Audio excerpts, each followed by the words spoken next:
Sejarah dan khasanah penulisan di Nusantara sesungguhnya sudah berusia lebih dari 1000 tahun. Jauh sebelum era modern menyentuh kebudayaan, dunia kepenulisan di Nusantara sudah tumbuh dan berkembang.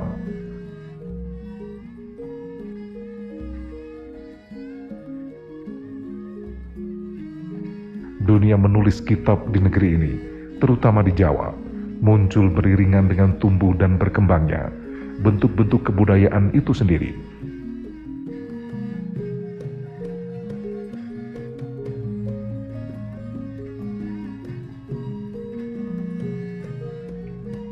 Pada masa kejayaan Kerajaan Kediri yang berlangsung sejak tahun 928 Masehi, adalah masa subur dunia kepenulisan Jawa kuno.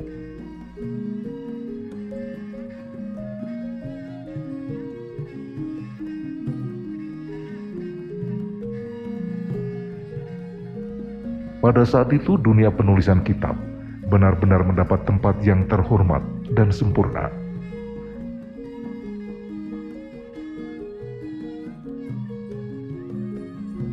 Para raja yang berkuasa di Kediri dari masa ke masa selalu memberi ruang kreativitas yang luas, sehingga karya-karya yang dihasilkan para pujangga menjadi abadi, bahkan dijadikan rujukan atau referensi bagi tatanan kehidupan ke abad berikutnya.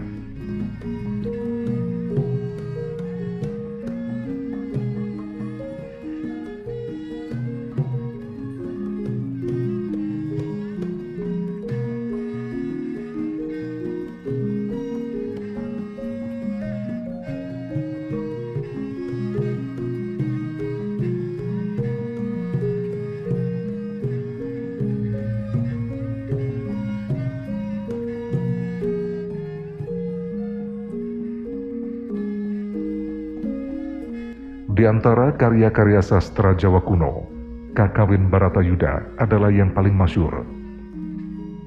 Kakawin ini menceritakan peperangan antara Kurawa dan Pendawa dalam Perang Baratayuda. Menurut Surya Sangkala, karya sastra itu ditulis tahun Sangakuda Suda Candrama atau 1079 Saka atau 1157 Masehi pada masa pemerintahan Raja Jayabaya. Persisnya Kakawin Baratayuda selesai ditulis pada tanggal 6 November 1157. Sebenarnya kitab Baratayuda ditulis sebagai simbolisme perang saudara antara Kerajaan Kadiri dan Janggala yang sama-sama keturunan Erlangga.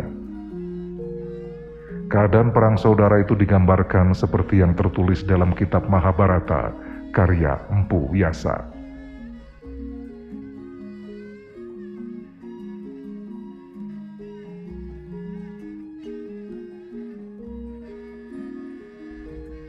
Kakawin Baratayuda digubah oleh Empu Sedah dan Empu Panuluh. Bagian permulaan sampai tampilnya Prabu Salya ke medan perang adalah karya Empu Sedah. Selanjutnya adalah karya Empu Panuluh.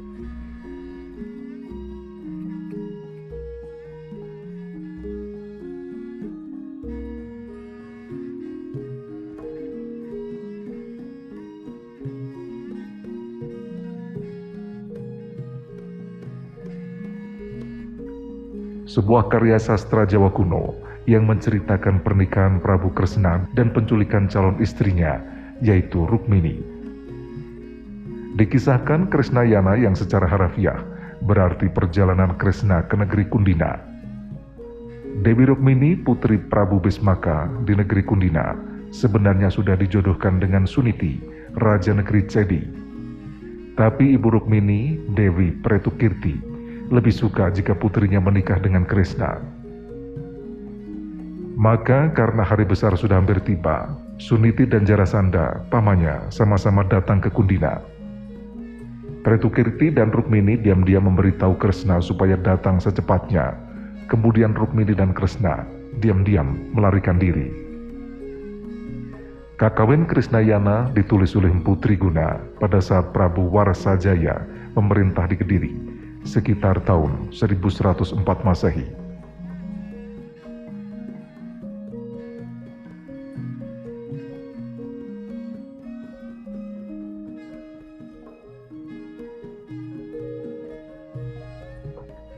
Kitab ini adalah salah satu karya sastra Sangsekerta. Kakawin Wertasancaya merupakan buku puisi yang berisi contoh dan cara membuat puisi. Misalnya, jumlah puisi ada 96 jenis. Setiap jenis puisi menggunakan irama dan sajaknya masing-masing. Pelajaran tentang puisi diilustrasikan dalam Kakawin Wertasancaya, serta seni puisi dalam sastra Sangsekerta dan bahasa Jawa kuno. Semua karangan berisi 112 syair. Kakawin Wertasancaya ditulis oleh Empu Tanakung yang hidup pada masa akhir Kerajaan Kediri.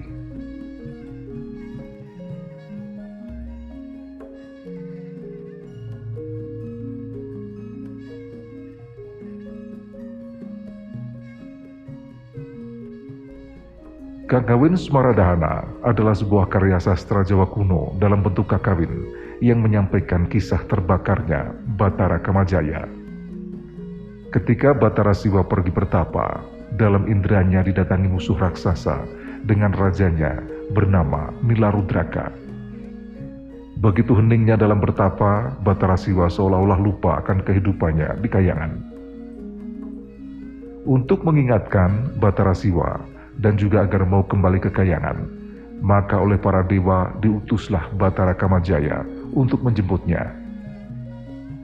Berangkatlah sang Batara untuk mengingatkan Batara Siwa.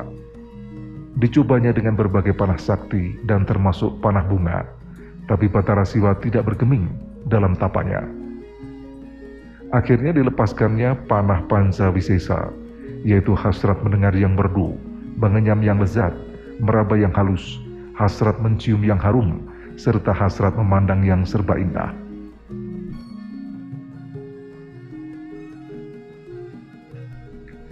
Akibat panah Panca Wisesa itu, Batara Siwa dalam sekejap rindu kepada permaisurinya, Dewi Uma.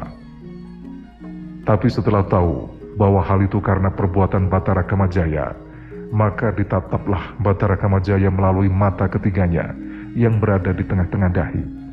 Maka hancurlah Batara Kamajaya.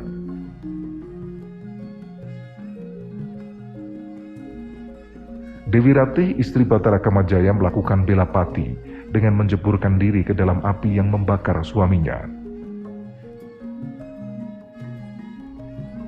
Para dewa memohonkan ampun atas kejadian itu dan meminta agar dihidupkan kembali.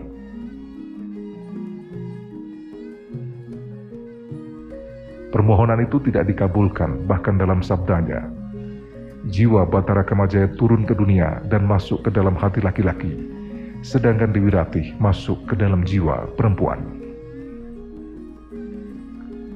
Ketika Siwa duduk berdua dengan Dewi Uma, maka datanglah para dewa mengunjunginya, termasuk Dewa Indra dengan gajahnya yang sangat dahsyat, sehingga Dewi Uma terperanjat lalu ketakutan melihatnya.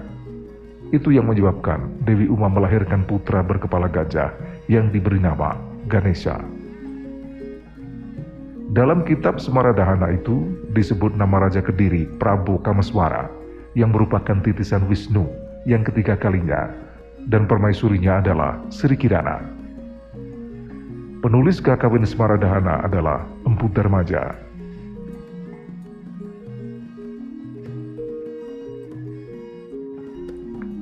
Ditulis oleh Empu Tanakung pada zaman Raja Kameswara. Isinya tentang seorang pemburu bernama Lubdaka yang sudah banyak membunuh makhluk hidup. Dikisahkan pada suatu hari karena sudah larut malam, Lubdaka terpaksa bermalam di hutan dan tidak terasa langkah kakinya tertuju pada pohon bila. Agar aman dari serangan binatang liar di hutan, Lubdaka berdiam diri di atas pohon, dan agar tidak tidur dan terjatuh, daun bila dipetik setangkai demi setangkai lalu dijatuhkan ke bawah. Tanpa disadari, malam itu adalah hari Siwaratri, dan daun bila yang dijatuhkan tempat mengenai lingga siwa yang berada di bawahnya.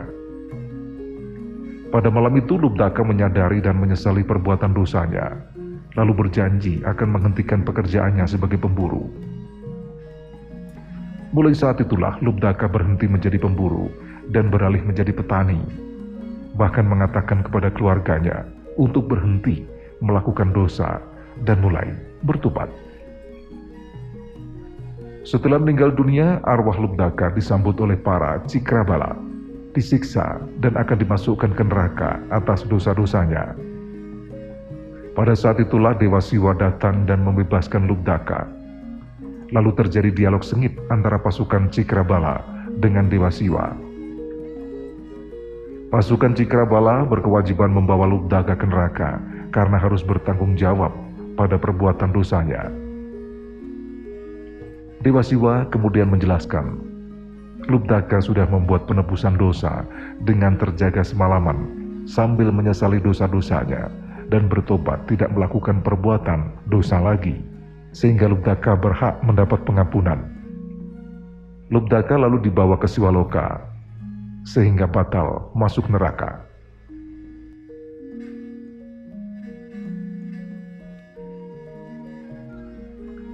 Sebuah karya sastra Jawa kuno yang mengisahkan ketika Sang Prabu Kresna sebagai titisan Wisnu ingin menikah dengan Dewi Rukmini dari negeri Kundina. Rukmini adalah titisan Dewi Sri. Kakawin Hariwangsa secara harafiah berarti silsilah atau garis keturunan Sang Hari atau Wisnu. Kakawin Hariwangsa sebenarnya menceritakan kisah yang sama dengan Kakawin Krisnayana, hanya lebih lengkap dan detail.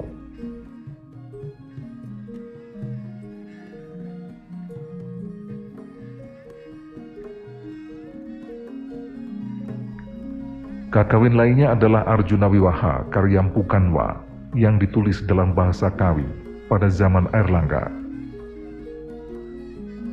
Kakawin ini ditulis sekitar tahun 941 hingga 964 Saka atau 1019 sampai 1042 Masehi.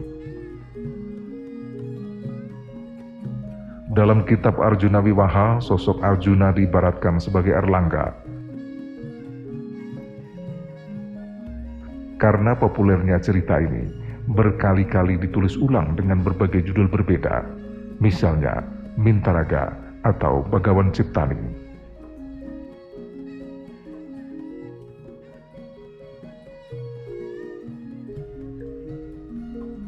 Arjuna Wiwaha atau perkawinan Arjuna mengisahkan perjalanan Arjuna bersama Pandawa lainnya yang sedang menjalani hukuman pengasingan selama 12 tahun karena kalah bermain judi dadu dengan Kurawa. Di tengah perjalanan, Arjuna pergi sendirian untuk menjalani tapa brata. Ketika bertapa, Arjuna didatangi Dewa Indra atas saran Dewa Siwa dari Kayangan yang bertujuan meminta bantuan Arjuna mengalahkan raksasa Niwatakawaca dari kerajaan Manimantaka. Niwatakawaca sebelumnya berhasil menyerang Kayangan karena menginginkan Dewi Supraba, bidadari yang cantik, untuk diberistri. Arjuna yang telah dibekali panah Pasopati oleh Dewa Siwa mampu mengalahkan Raja Niwatakawaca. Setelah berhasil, Arjuna dinikahkan dengan Dewi Supraba dan 6 bidadari lain. Oleh Dewa Indra, Arjuna diperbolehkan berbulan madu selama 7 hari di Kayangan.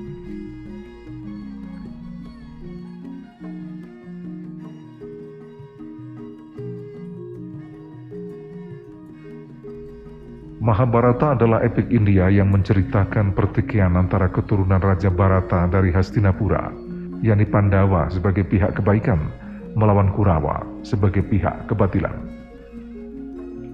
Pandawa adalah 5 bersaudara dan Kurawa 100 bersaudara, 99 laki-laki dan 1 perempuan, adalah saudara sepupu dari garis ayah.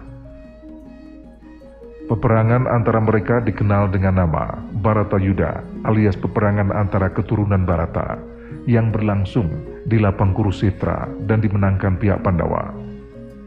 Meski menang, banyak saudara dan raja yang memihak Pandawa gugur dalam peperangan.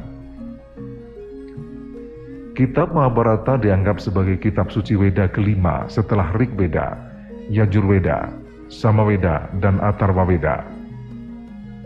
Mahabharata asli terdiri dari 100.000 seloka yang terbagi dalam 18 parwa.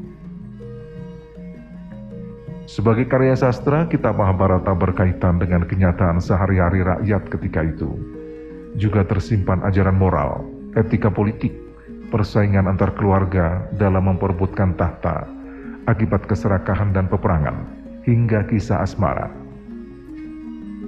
Ditekankan pula seseorang harus berbakti kepada orang tua dan negara, meski untuk itu harus mengorbankan kepentingannya sendiri. Dan kasta kesatria adalah mereka yang dipilih dewa untuk menegakkan keadilan dan kemanusiaan di bumi.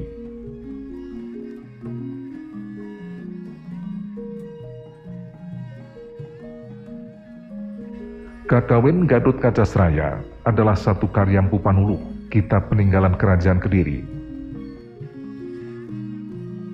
Kakawin Gathotkaca ditulis pada abad ke-12 Masehi pada masa pemerintahan Sri Jayabaya.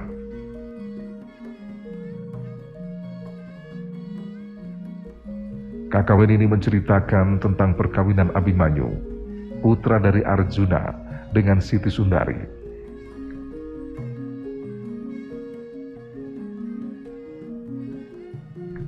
Kitab Sumarasantaka adalah kitab yang dikarang oleh Mpu Monaguna. Kitab ini menceritakan tentang kutukan Harini, seorang bidadari dari Kayangan yang sudah berbuat kesalahan, lalu dikutuk menjadi manusia. Harini kemudian tinggal di bumi selama beberapa saat, sampai kutukan itu selesai.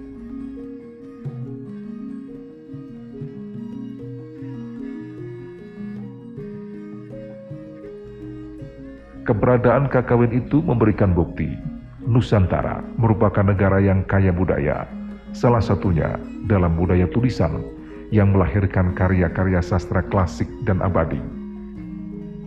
Terbukti sejak era kerajaan kuno telah banyak para pujangga yang menciptakan beragam karya sastra, berupa kitab-kitab yang berisi kumpulan kisah, catatan, maupun laporan suatu peristiwa.